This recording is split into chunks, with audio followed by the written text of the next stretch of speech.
අපි අද මේ ඇවිල්ලා ඉන්නේ විලා ස්ප්‍රින් වෝටර් දෙල්ලව. නෙළුව ටවුන් එකෙන් ටිකක් ඇතුළට වෙන්න තමයි මේක තියෙන්නේ.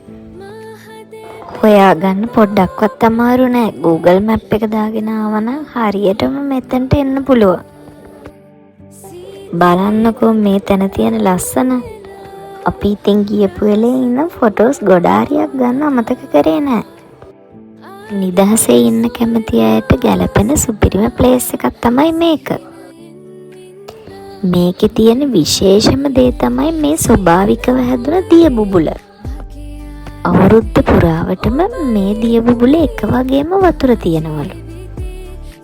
දිය බුබුලෙන් මේ විදියට මේ පූල් එකට වතුර එනවා. අපි හිටපු රූම් එක තමයි මේ. රූම් එකේ බැල්කනි එකට තියෙන මෙන්න මේ වගේ view එකක්. බලන්නකෝ හරිම ලස්සනයි නේද? මේ රිසෝට් එක පහලින් මේ වගේ ගඟකුත් ගලාගෙන යනවා.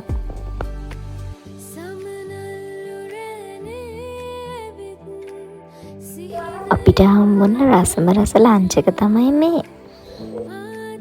ලන්ච් වලින් පස්සේ අපි ගියේ මෙන්න මේ ගඟට. ඒකේ කයකින් එහෙමත් කරන්න පුළුවන්.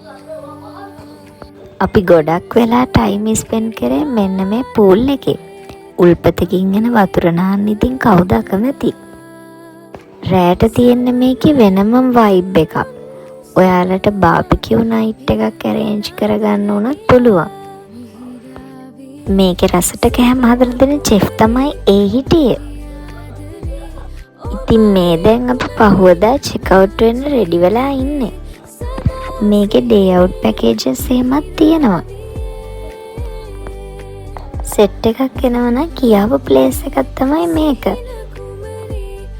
day out night out ගැන details එක්කම prices දැනගන්න මේ නම්බර් එකට කතා කරන්න. එහෙනම් ගිහින් එන්න. bye.